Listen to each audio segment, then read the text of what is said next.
No próximo capítulo da novela Dona de Mim, a tensão vai tomar conta da mansão. Sofia acorda assustada e corre para os braços de Filipa, dizendo que sonhou com Jaques fazendo mal a Abel. A mãe adotiva, comovida, tenta acalmá-la com ternura, prometendo que nada de ruim vai acontecer.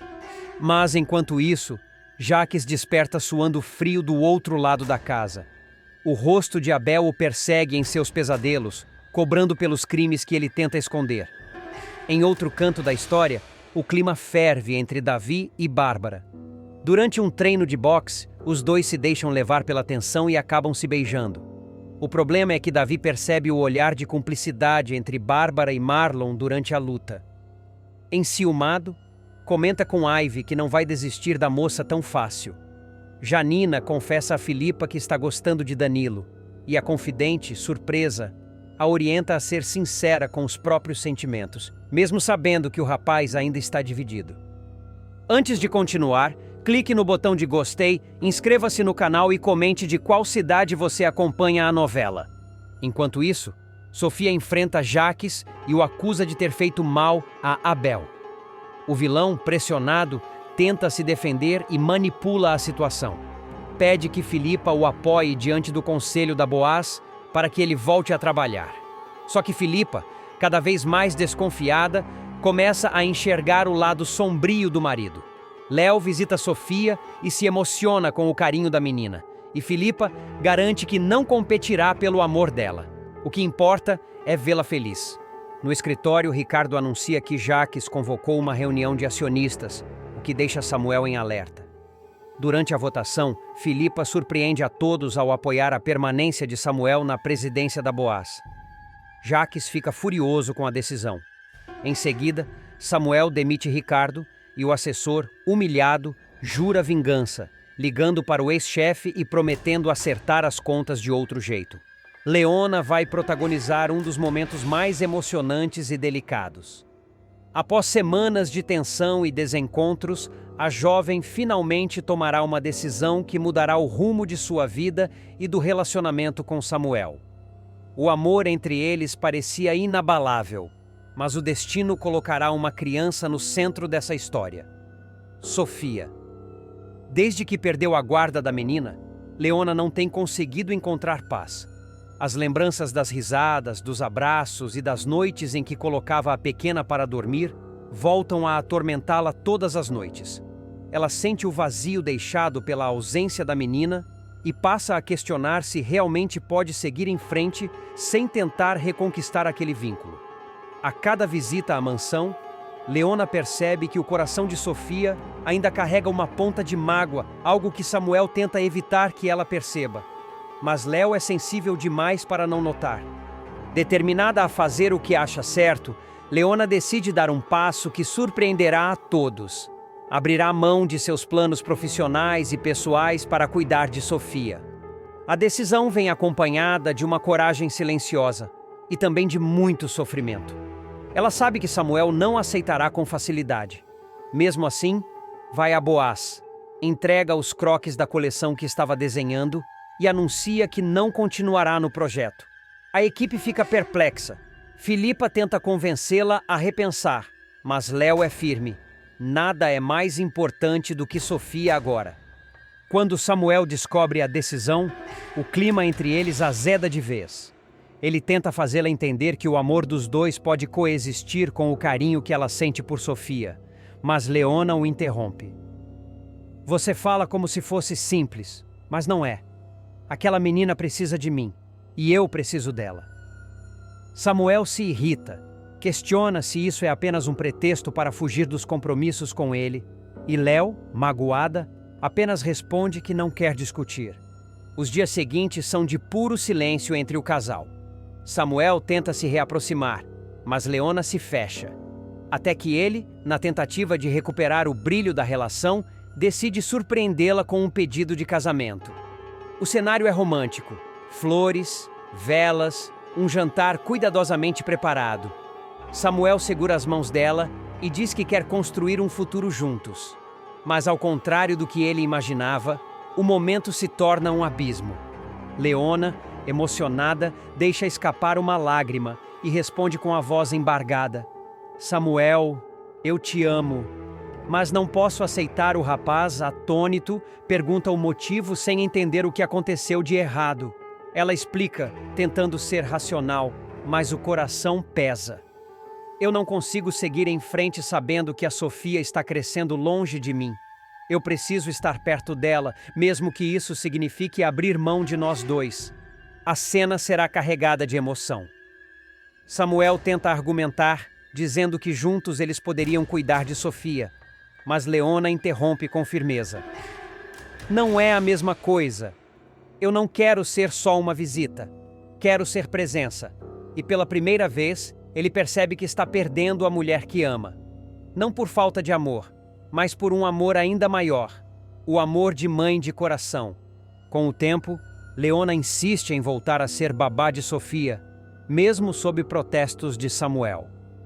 Ela enfrenta a desconfiança de Jaques, a resistência de Filipa e até o olhar julgador de Dona Rosa, mas nada a faz desistir.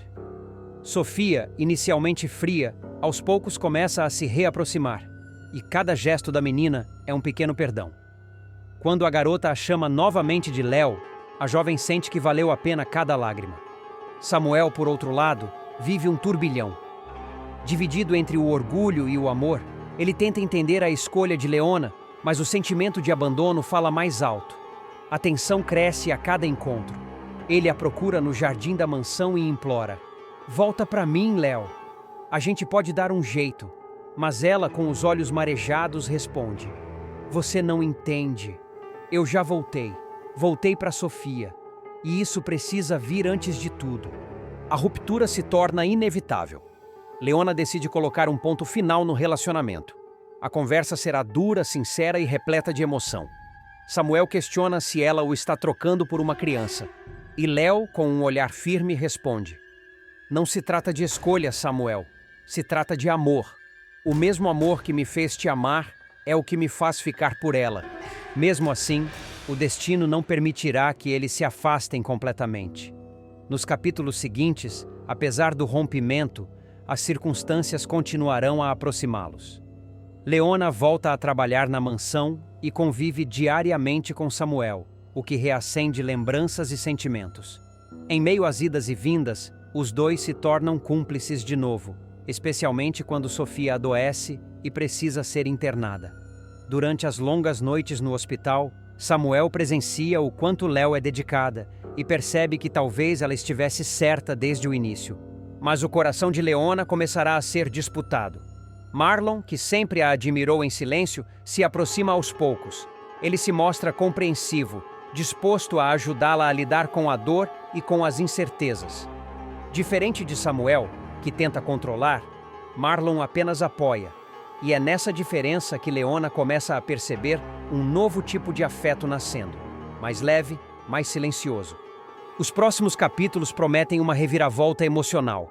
Leona, dividida entre o passado com Samuel e a nova conexão com Marlon, viverá uma jornada de autodescoberta. Enquanto Samuel tenta reconquistar seu espaço, ele perceberá que o amor, às vezes, não é posse, mas liberdade. A tensão entre os três personagens aumentará quando Filipa organizar um evento beneficente da Boaz e Leona for convidada para desfilar com a nova coleção, a mesma que havia abandonado. Samuel, orgulhoso, aplaude de longe e Marlon a observa com admiração. Sofia, sorridente, corre até ela no final do desfile e grita: Mamãe Léo! Arrancando aplausos da plateia. Esse momento simbólico mostrará o quanto Leona conseguiu recuperar o que mais queria: o amor da menina. Mas também deixará claro que o coração da jovem ainda está dividido. Samuel percebe que perdeu espaço e Marlon sente que é apenas uma sombra do passado dela. Enquanto isso, Jaques observa tudo com frieza. Para ele, a presença de Leona na mansão é uma ameaça à estabilidade de Sofia e também um lembrete constante de sua própria culpa. Ele tentará convencer Filipa a demiti-la, alegando que a convivência pode confundir a menina. Filipa hesita, mas percebe que há algo mais por trás da insistência de Jaques. Em meio a essa teia de emoções, Leona continuará firme em sua missão. Mesmo fragilizada, ela não se deixará abater. Suas noites ainda serão tomadas por lembranças com Samuel, mas ao amanhecer, ao ver Sofia sorrindo, ela entende que tomou a decisão certa. Ainda assim, os olhares cruzados entre ela e Samuel continuarão carregados de uma química inegável. A chama que o tempo não apaga, apenas transforma. E é justamente essa chama que em breve voltará a incendiar tudo. Samuel, incapaz de seguir em frente, tomará uma decisão impulsiva que mudará novamente o destino dos dois.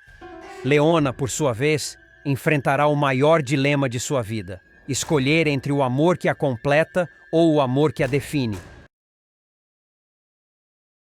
Jacques acredita que venceu. Depois de atropelar Ricardo em uma tentativa desesperada de silenciar o rapaz, ele se sente intocável. O vilão se livra de provas, ameaça testemunhas e tenta aparentar serenidade, mas a paranoia o corrói por dentro. A cada noite, ele ouve vozes do passado, os gritos de Abel, o som do impacto do carro atingindo Ricardo, as palavras de Tânia ecoando como fantasmas. Um dia, tudo o que você esconde virá à tona, Jacques. Enquanto Jacques afunda em sua própria loucura, Tânia retorna à cidade sob disfarce. De cabelo escuro, óculos e roupa simples, ela passa despercebida pelas ruas. Mas seus olhos ardem de determinação. Primeiro, ela procura Danilo, que se mostra surpreso com a volta da enfermeira. O rapaz tenta alertá-la sobre os riscos de enfrentar Jacques novamente, mas ela é categórica. Dessa vez não vou fugir, eu vou fazer ele pagar. Decidida, Tânia começa a se infiltrar na clínica onde Ricardo está internado. O rapaz, debilitado e traumatizado, carrega a chave de toda a verdade: o vídeo do assassinato de Abel. Durante uma madrugada silenciosa, Tânia surge no quarto de Ricardo. Ele desperta assustado, mas ao reconhecê-la, seus olhos se enchem de esperança. Tânia, você voltou? Voltei. É preciso que confie em mim. A verdade vai libertar todos nós. Ela o convence a entregar o vídeo escondido em um pendrive que ele mantinha sob o travesseiro, temendo que alguém o encontrasse. É nesse momento que o destino começa a girar em torno de uma única projeção, a que revelará tudo diante de um público atônito. Enquanto Tânia prepara o terreno para a grande revelação, Jacques intensifica sua rede de destruição. Ele convoca uma reunião sigilosa na empresa Boaz, dizendo aos acionistas que é hora de limpar o terreno de quem o atrapalha. Samuel, Filipa, Danilo, todos vão cair, um por um, promete diante de Ricardo, que finge lealdade, mas o observa com raiva contida. O vilão manda Ricardo desaparecer, sem saber que o rapaz ainda respira, protegido pela equipe médica da clínica. Jacques, cada vez mais obcecado, começa a agir de forma errática. Grita com funcionários, ameaça aliados e chega a invadir a casa de Filipa, exigindo documentos. A pressão o enlouquece. A cada passo, ele sente o cerco se fechando, mas acredita que ainda pode controlar o jogo. O que ele não sabe é que Tânia está alguns passos à frente. Na calada da noite, Tânia invade a sala de projeção da Boaz.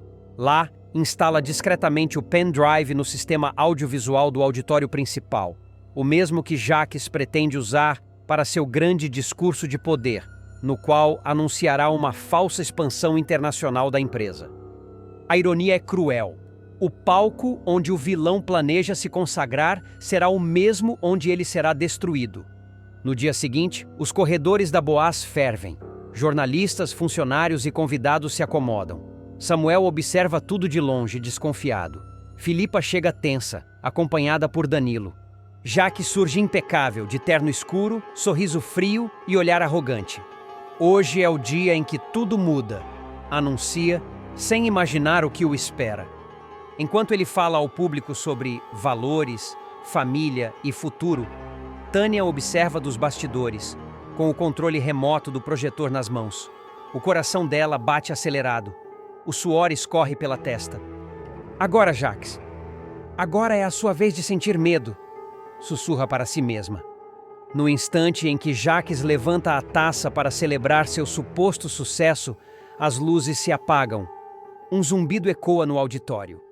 O telão se acende sozinho e o público se inquieta. De repente, a imagem surge. Jacques empurrando Abel contra o chão, o som da luta, o grito abafado, o golpe final. O silêncio é sepulcral. Jacques tenta disfarçar, mas o desespero toma conta. Ele corre até o painel para desligar a projeção. Mas o vídeo continua. A gravação mostra seu rosto, sua voz, sua culpa. Filipa leva as mãos à boca. Samuel avança. Danilo aperta os punhos. E então, a câmera mostra algo ainda mais devastador. Jacques confessando a Ricardo o atropelamento, em um trecho que o rapaz gravou antes de ser atacado. O público entra em pânico. Gritos, choro. Jornalistas registram tudo.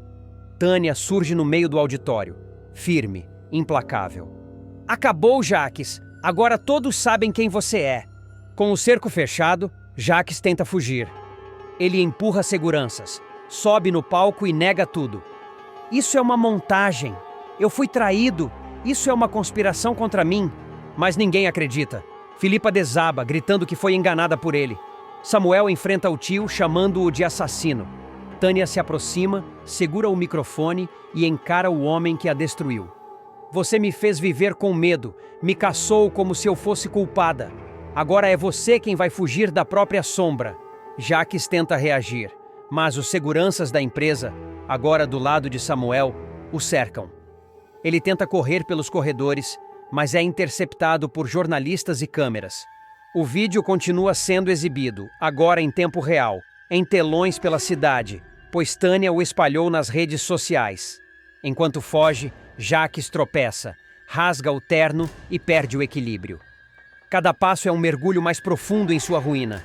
Sua expressão, outrora arrogante, se transforma em puro terror. Do lado de fora, a multidão se aglomera em frente a Boaz. As pessoas gritam o nome de Abel, pedem justiça e a polícia já está a caminho. Ricardo, ainda fraco, é levado em uma cadeira de rodas até a porta da empresa. Quando ele e Tânia se reencontram, trocam um olhar silencioso, carregado de alívio e dor. Conseguimos, murmura ele. Não, ainda não acabou, responde ela, olhando para o horizonte. Dentro do prédio, Jacques tenta apagar arquivos, destruir provas, queimar documentos.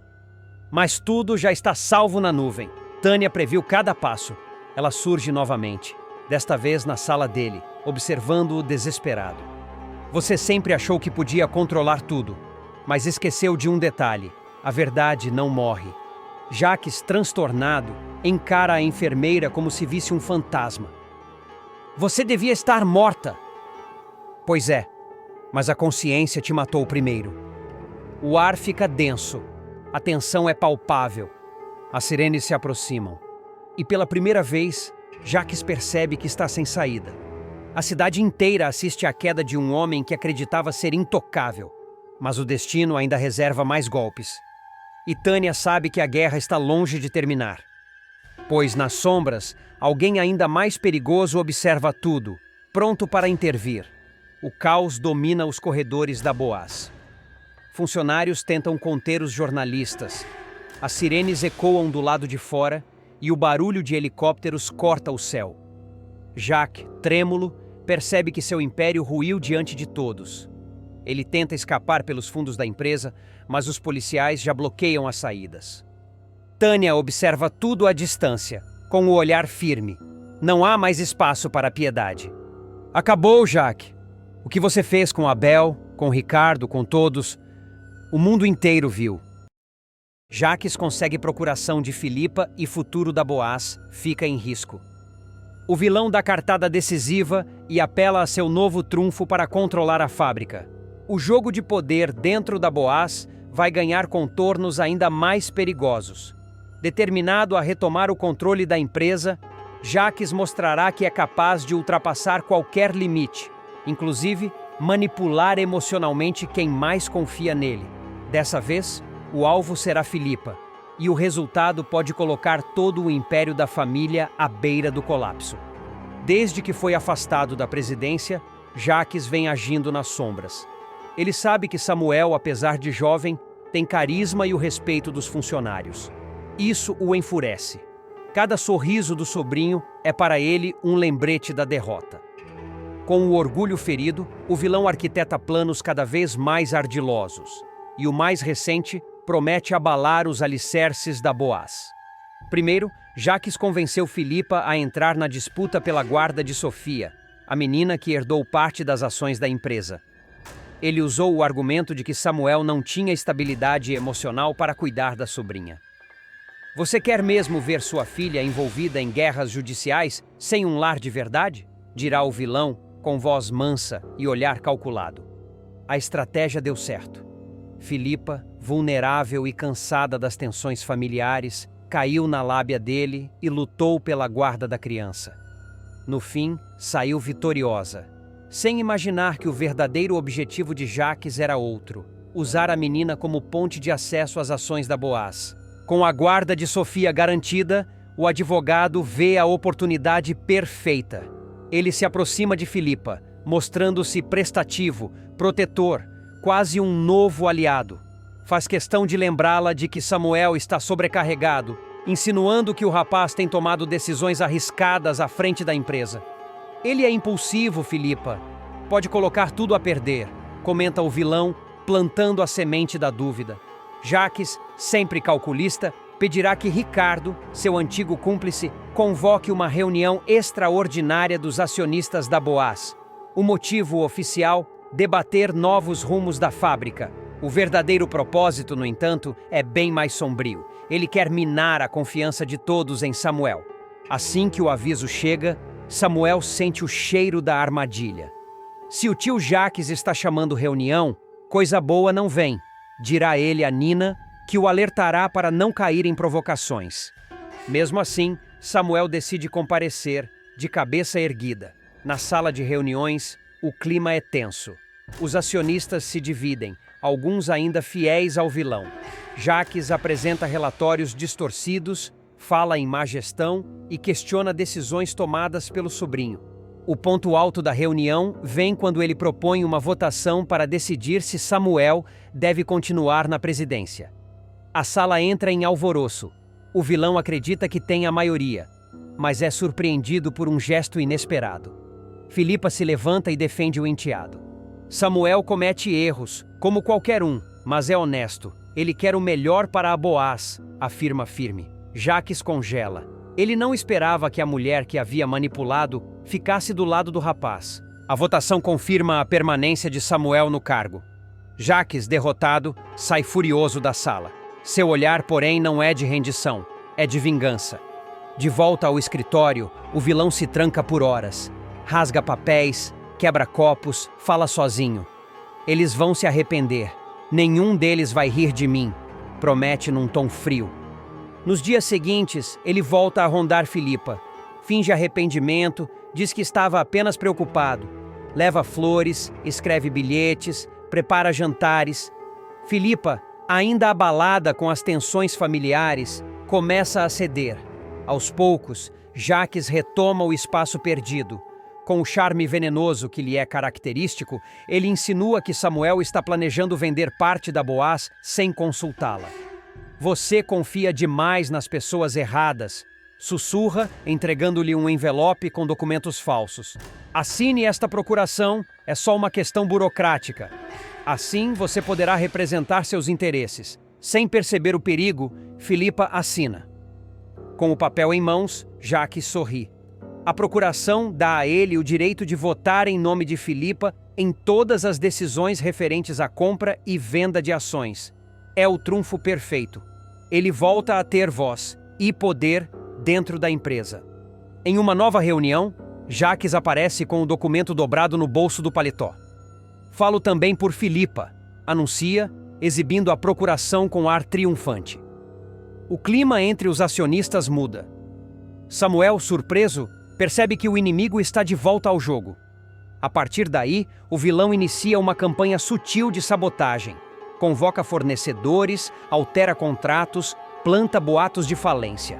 Aos poucos, tenta criar um cenário de caos que justifique sua volta oficial à presidência. A Boaz precisa de pulso firme, repete como um mantra.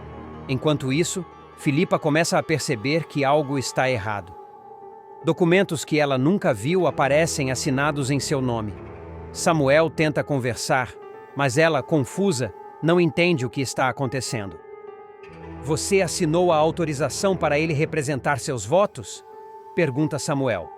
Eu pensei que era só um procedimento jurídico, responde ela, aflita. Nina tenta alertá-la. Filipa, ele está te usando.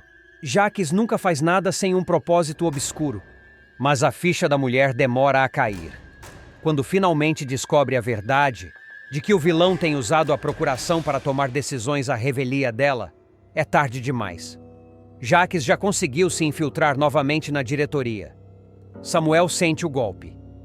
Em uma reunião decisiva sobre a venda de parte das ações da Boaz para investidores estrangeiros, Jacques levanta e vota contra o sobrinho, usando o nome de Filipa. De acordo com o documento assinado por ela, tenho plena autoridade, diz o vilão, exibindo o papel diante de todos. Samuel protesta, mas os acionistas, temerosos, decidem validar o voto. A tensão cresce, a Boaz entra em crise e os funcionários começam a temer por seus empregos. Nos corredores, o nome de Jacques volta a circular com força. Parece que o antigo dono vai reassumir, comenta um operário. Nina tenta apoiar Samuel, que cada vez mais sente o peso da responsabilidade. Ele quer me destruir, desabafa o rapaz. Não é só a fábrica. Ele quer provar que é o único capaz de comandar. Em casa, Jacques comemora com um uísque nas mãos. Um passo de cada vez, até tudo ser meu novamente, murmura, olhando para o retrato da família pendurado na parede. Ele sabe que o poder não é só um título, é controle. E com a procuração, ele volta a ser temido. Mas sua obsessão o cega. Ele começa a cometer deslizes, deixa rastros, assina documentos com datas suspeitas, age com arrogância. Alguns acionistas, antes aliados, passam a desconfiar. Filipa, devastada, decide confrontá-lo. Você me enganou, Jacques. Usou minha confiança para me destruir. O vilão, no entanto, mantém a máscara. Eu apenas fiz o que era necessário. A Boaz é minha vida. Essa frase, dita com frieza, marca o início de uma nova fase da trama. Uma guerra velada entre poder, culpa e manipulação. Enquanto Jacques saboreia sua vitória parcial, Samuel decide contra-atacar. Ele começa a investigar a legalidade da procuração e busca provas de que Filipa foi induzida ao erro. Nina, fiel parceira, descobre inconsistências nos papéis. Há assinaturas divergentes. Podemos anular isso. O jovem presidente sabe que a batalha será longa. Ele vai me empurrar até o limite. Mas se é guerra que ele quer, é guerra que vai ter. Nos corredores da Boaz, o clima é de tensão constante. Cada reunião parece uma partida de xadrez, e Jacques, com seu sorriso de canto, move as peças com maestria. Ele ainda acredita que nada pode derrubá-lo. Leona vai passar por uma das maiores reviravoltas da novela, uma virada que promete mexer com todos os alicerces da Boaz e abalar de vez as estruturas de poder dentro da fábrica. A mocinha, que vinha lutando com unhas e dentes para conquistar seu espaço, finalmente conseguirá dar um passo gigantesco na carreira. Agora, focada em suas novas criações e determinada a provar seu valor, ela vai começar a desenvolver uma linha de coleções ousada, inovadora e emocionalmente verdadeira. Algo que traduz exatamente o que ela é: talento, sensibilidade e força. A cada novo modelo desenhado, a cada tecido escolhido, Leona vai conquistando a atenção da equipe. Os funcionários da Boaz, antes céticos quanto ao trabalho dela, começam a perceber que há algo diferente no ar. A jovem, que chegou desacreditada, começa a ser reconhecida como o verdadeiro motor criativo da empresa.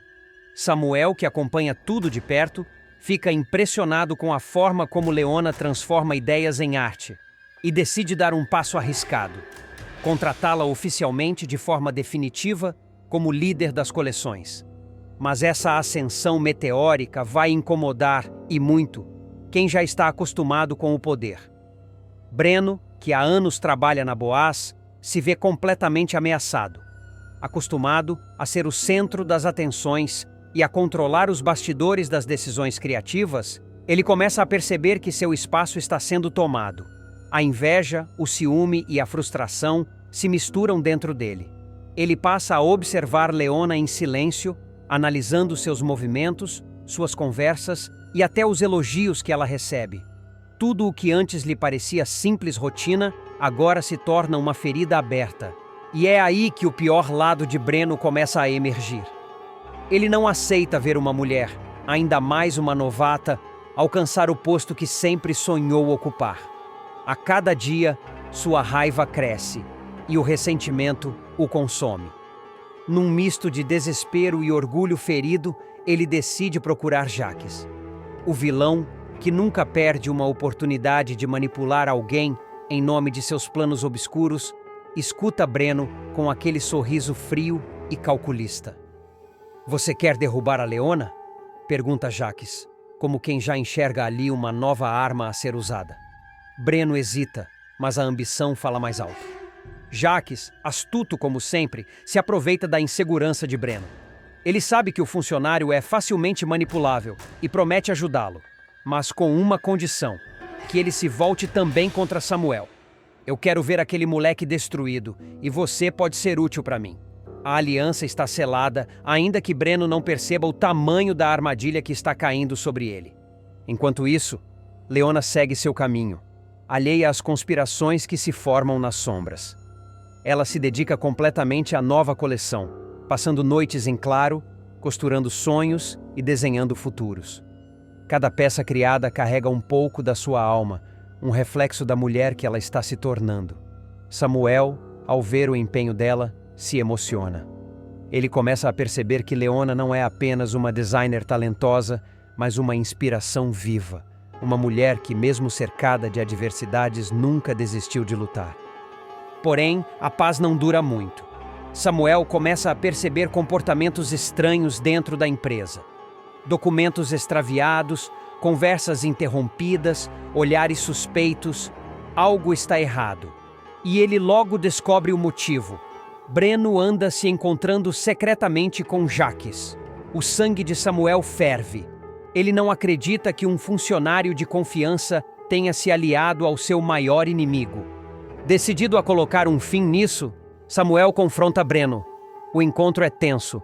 O som das máquinas de costura ao fundo contrasta com o silêncio pesado entre os dois. "Eu sei o que você está fazendo, Breno. Sei com quem você anda falando", dispara Samuel, com firmeza. Breno tenta disfarçar, mas o nervosismo é evidente. "Você não sabe de nada, Samuel." Está enganado, Samuel não recua. "Então olha nos meus olhos e me diz que não está tramando contra a Leona." As palavras de Samuel atingem Breno em cheio.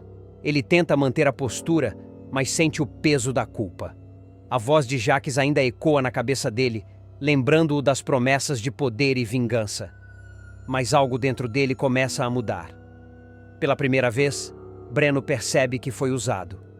E que, no fim, ele não passa de mais uma peça no jogo cruel de Jacques. Depois de um longo silêncio, Breno decide contar tudo. "Ele me procurou. Disse que ia me ajudar a subir na empresa, mas só queria me usar para acabar com vocês.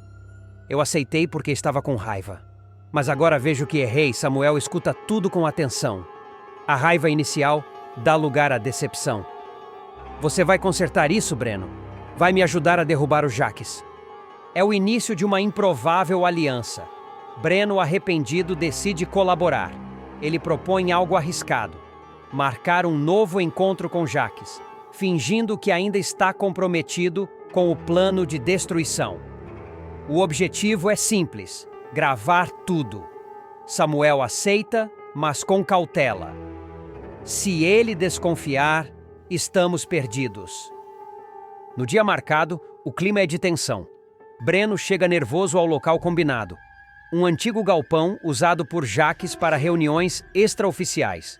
O vilão aparece pontual, com o mesmo ar de superioridade. "Então, Breno, vamos falar de negócios?" diz com ironia. Breno finge confiança. "Quero acabar com a Leona. Ela está tomando meu espaço. E você quer acabar com o Samuel. Acho que podemos nos ajudar." Jacques ri, um riso frio, calculista que ecoa no ambiente. Finalmente alguém que pensa como eu. O problema é que vocês são fracos demais, mas comigo, tudo muda. O plano parece perfeito, até que um pequeno detalhe muda tudo.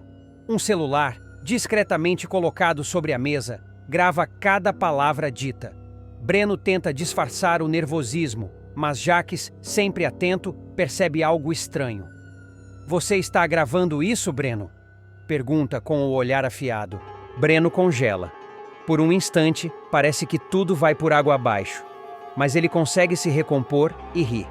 Gravando? Claro que não. Está desconfiado demais. O vilão ainda hesita, mas volta a falar. E o diálogo se estende.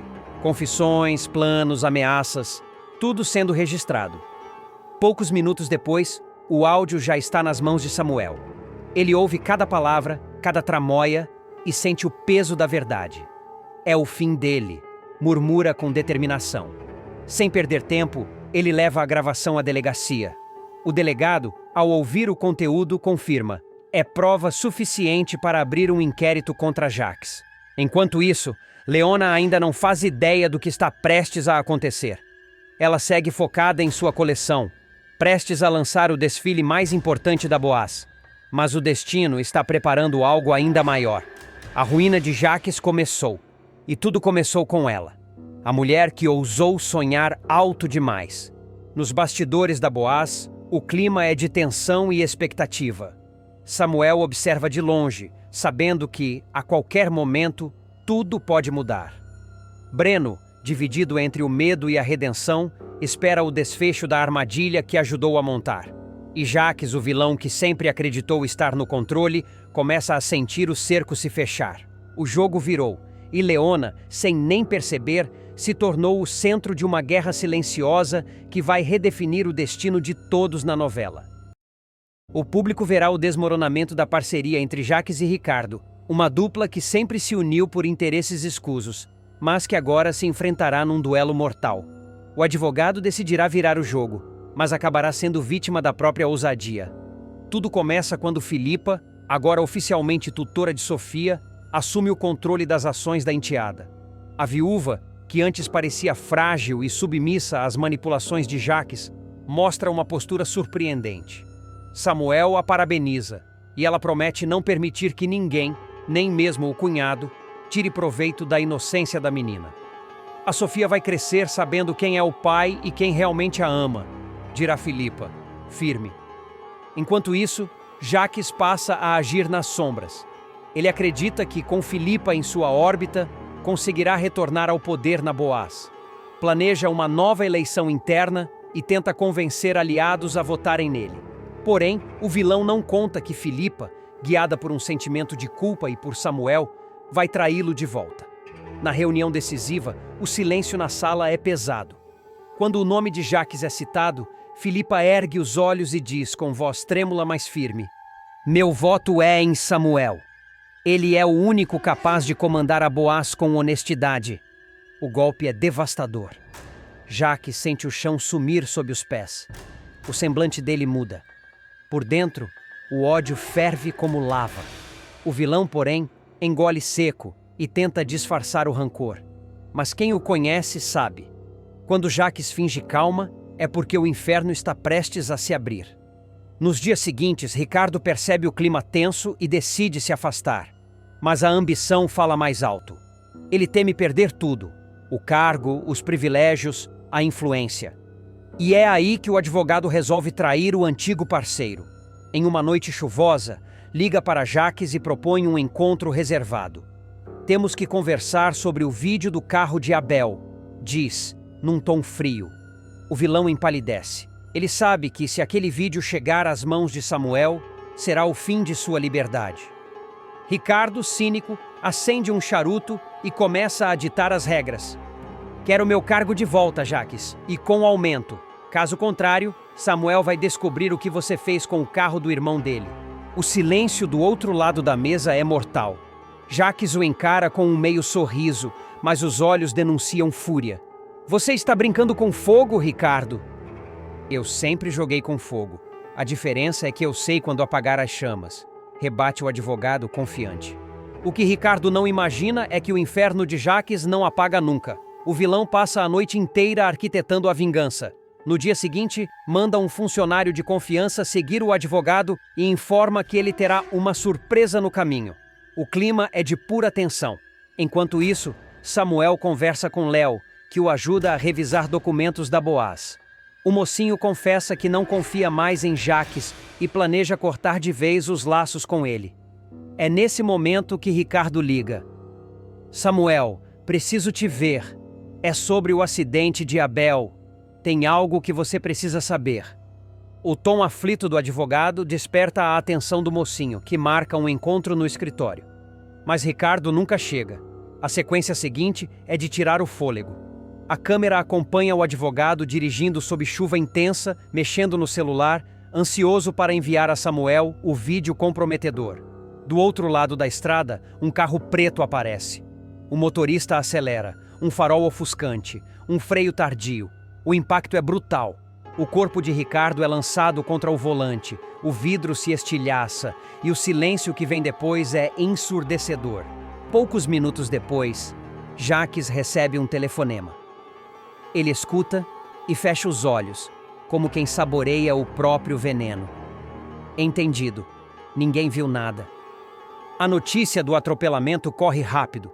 Filipa é a primeira a saber e desaba em prantos. Meu Deus, não! Ele pode ter errado, mas não merecia isso. Samuel chega logo em seguida ao hospital. Ao ver o estado de Ricardo, inconsciente, entubado entre a vida e a morte, o mocinho sente o estômago revirar. Foi o Jacques. Só pode ter sido ele. Jacques, fingindo surpresa, aparece no hospital com aquele olhar calculado. Meu Deus, o Ricardo! Que tragédia! Espero que não tenha sido nada grave. Samuel o encara com ódio. Você está por trás disso, eu sei. O vilão teatral abre os braços e responde. Samuel, você precisa de provas antes de acusar um homem inocente. Mas os olhos dos dois dizem tudo. É uma guerra declarada. Dias depois, Léo encontra um pendrive entre os pertences de Ricardo. Dentro, há fragmentos do vídeo que o advogado tentava enviar antes do atropelamento. As imagens mostram Jacques se aproximando do carro de Abel na garagem, mexendo no motor e depois sorrindo satisfeito. Léo leva o pendrive a Samuel. O mocinho assiste atônito, as mãos tremendo. Ele matou o próprio irmão. Enquanto isso, Jacques mantém as aparências e tenta fingir normalidade. Mas a máscara começa a rachar.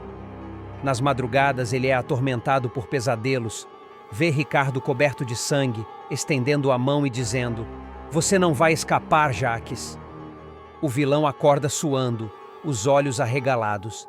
Filipa percebe que algo está errado. Jacques fala sozinho, anda inquieto, bebe mais do que de costume. Em uma conversa com Denise, ela desabafa. O Jacques está diferente. Às vezes parece que ele vê coisa que não existe. Denise, assustada, responde. Talvez o castigo esteja chegando, Dona Filipa. Enquanto isso, Ricardo continua internado. O médico avisa. Ele pode não resistir. Mas, em uma reviravolta, o advogado dá sinais de melhora. Os dedos se movem, os olhos tremem e uma enfermeira corre para avisar. Ele está voltando à consciência. Ao saber da notícia, Jacques entra em pânico. Ele não pode acordar, murmura, já tramando o próximo passo. No quarto silencioso do hospital, o som dos monitores cardíacos marca o compasso da tensão. Ricardo, ainda pálido e com tubos conectados, começa a se mexer lentamente. As pálpebras tremem e o olhar tenta se fixar em algo. O enfermeiro se aproxima surpreso. Ele está reagindo. Logo a notícia se espalha. Samuel é o primeiro a chegar. O mocinho segura a mão do advogado, que mal consegue falar. Ricardo tenta pronunciar algumas palavras, mas apenas sussurra algo quase inaudível. Carro. Jacques. O esforço o faz tossir, e os médicos pedem para que Samuel se afaste. Mas aquelas duas sílabas são suficientes para reacender o fogo da desconfiança. Fora dali, Jacques sente o perigo se aproximar. No escritório da Boaz, ele anda de um lado para o outro, suando e roendo as unhas. Não é possível! Ele não podia ter sobrevivido! O vilão liga para um comparsa e ordena: descubra quem está de plantão hoje. Eu quero tudo sob controle. O olhar dele é de puro desespero, como um animal encurralado. Enquanto isso, Filipa conversa com Léo no corredor. As duas observam Samuel de longe e Léo comenta: se Ricardo acordar, tudo pode mudar. A verdade vem à tona. Filipa, aflita, responde: é isso que me assusta. Quando Jaque se sente ameaçado, ele é capaz de tudo. À noite, o hospital se torna palco de uma sequência intensa. Um homem de capuz entra discretamente pelo estacionamento. Ele carrega uma pasta de documentos e uma falsa credencial de técnico de manutenção. O segurança o cumprimenta sem suspeitar. O homem caminha até o andar onde Ricardo está internado. Ricardo desperta completamente. A médica explica: ele está consciente, mas ainda muito fraco. Samuel se aproxima, emocionado. Ricardo o encara, os olhos marejados, e tenta falar. Samuel, o vídeo, o carro. O mocinho segura sua mão pedindo calma. Não força. Me diz depois. Mas Ricardo insiste. Jaques, sabotou. Abel. As palavras saem cortadas e o corpo dele entra em convulsão. Os médicos correm, gritam por ajuda e Samuel é empurrado para fora da sala. A cena é caótica. Lá fora, Léo consola o mocinho que está em choque. Ele tentou avisar, ele tentou... Samuel respira fundo, o olhar endurecendo. Agora chega, eu vou acabar com o Jaques de uma vez.